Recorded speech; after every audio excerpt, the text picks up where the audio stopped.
Baby कहाँ हो तुम? अरे नेहा, तुम हमारे बेडरूम में क्या कर रही हो?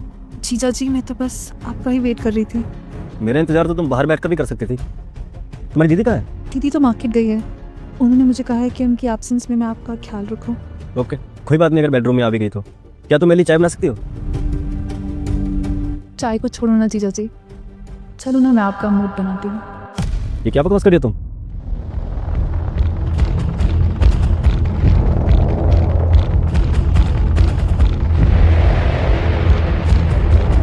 जीजा जी मैं कोई मजाक नहीं कर रही हूँ। दीदी 2-3 घंटे के लिए मार्केट गई है, सो ये 2-3 घंटे तुम और मैं हैं इस घर में अकेले। क्यों ना इस पल का फ़ायदा उठाया जाए। देखो, दूर हटो। मुझे बहुत अजीब लग रहा है। मुझसे अगर बात करनी है दूर हट के बात करो। चलो। शर्मा क्यों रहे हो जीजा जी?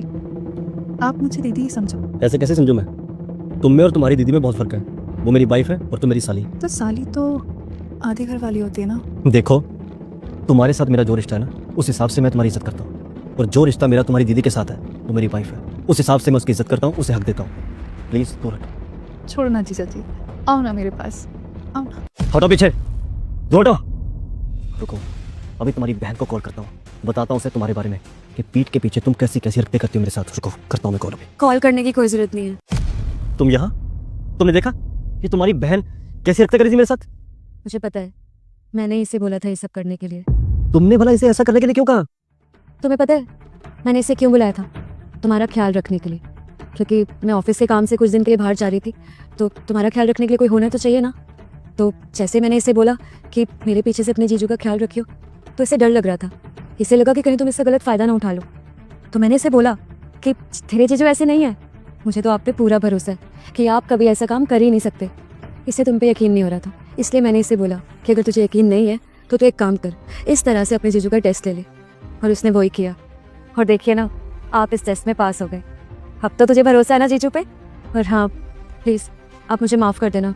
मैं ऐसा करना नहीं चाहती थी, मैं तो बस इसको ट्रस्ट दिलाना चाहती थी ताकि ये मेरे घर पे आपके साथ सिक्योर फील करे।